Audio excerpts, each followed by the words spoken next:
So I'm trying to compose my blog post for tonight. And I'm thinking, it sounds really believable that I went to prison and hugged a bunch of really nice prisoners while a DJ Busy threw on some records and Richard Branson told me where I can score some free heroin.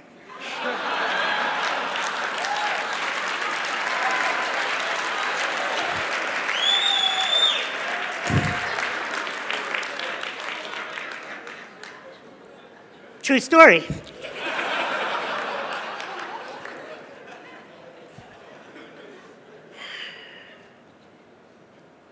Lesson number 1. Never believe a prediction that doesn't empower you. When I was born, the doctors told my parents that I would be dead within the first 24 hours of my life. 35 years later, all those doctors are dead.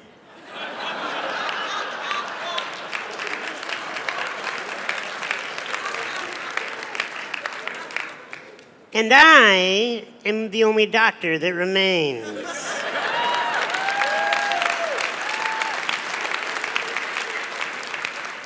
Never believe a prediction that doesn't empower you. How many predictions have been thrown at you your whole life? If you believe predictions that do not empower you, you will wither away and die. Either physically die or your spirit will die as you just walk around the world like a carcass that is just following the masses. You will be given a lot of titles in your life. You will be told so many different things. You must only listen to that which empowers you.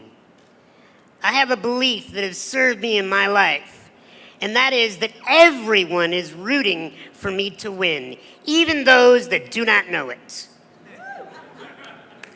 And I am not here today to tell you that I have had adversity in my life, and so therefore I know what you're going through. I don't have a clue what any of you are going through in your lives.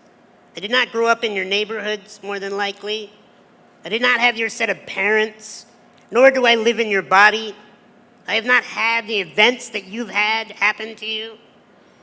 I can tell you I'm only an expert on one thing, and that's how to be me. And I do it well.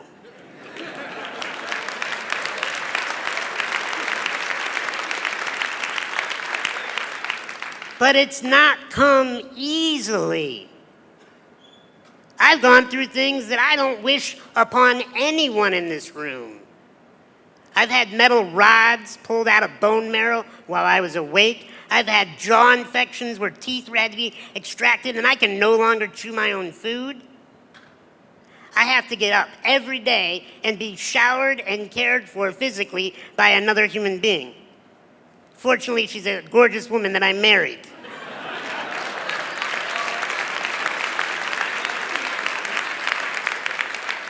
I get stared at everywhere I go, and the moment people meet me, if they don't know a thing about my resume, they automatically, just by the human nature, think to themselves, oh, it must be so difficult to be that man. If somebody pities me, they're wasting their time. Because I have chosen a life of strength. And I am here to help you choose a life of strength. But I'm going to tell you, we've talked about drugs here. You know what the worst drug to ever hit the human race is? Pity. The moment you feel sorry for another person, or the moment you feel sorry for yourself, you're hosed. You are totally, completely frozen in potential.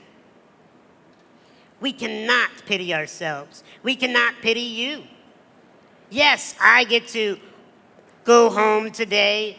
Yes, I get to have what many would call freedom, but I'm going to talk to you about freedom, about what I really choose to see freedom as. Because like I said, you cannot believe predictions that do not empower you. The second lesson today is you are not your condition. You are not. I am not disabled. Sure, I'll take the handicap parking privileges. But that does not define me as a man. Not able. I've been looked at and treated my whole life as if I am not able. I have had to rise above and show people that the only disability is one's refusal to adapt. You have to adapt to whatever environment you're in, even if it's prison. And what does adaptation look like? I think it looks like celebration.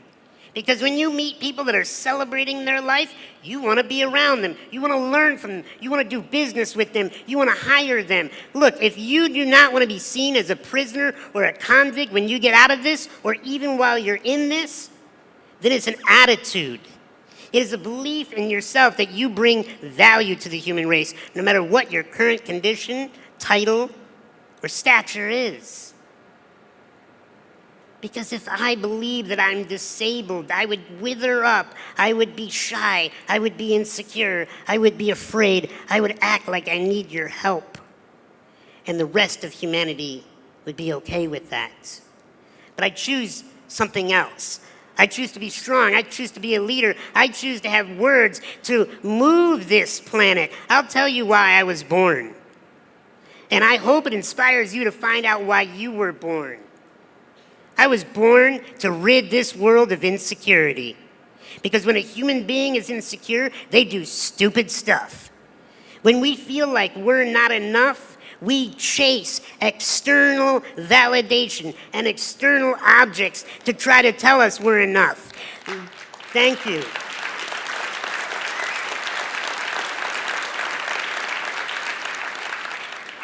You are enough. I'll tell you, I made a pledge as a therapist to love all human beings no matter what they've done. Because deep down inside, I've found that every human being just wants to be loved. Even if they're tough, even if they're scary, even if they're vicious, you get them in the right position at the right time, they'll tell you the truth.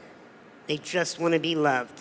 You know who they want the love from the most? Not their moms, not their dads, not their wardens, none of these people. They want to be able to look in the mirror and love themselves. And if you can figure that out, then you're going somewhere.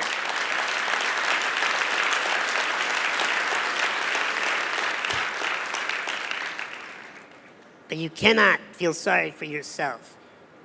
When you feel sorry for yourself, you will wither. But there's a contradiction to feeling sorry for yourself. It's the opposite extreme. It's what I call bullying yourself, beating yourself up, being your own enemy and telling yourself that all those predictions, those negative opinions, they're true, they're right, you're washed up failure, you're not going to amount to anything. Bullying yourself is the most dangerous thing that you could do.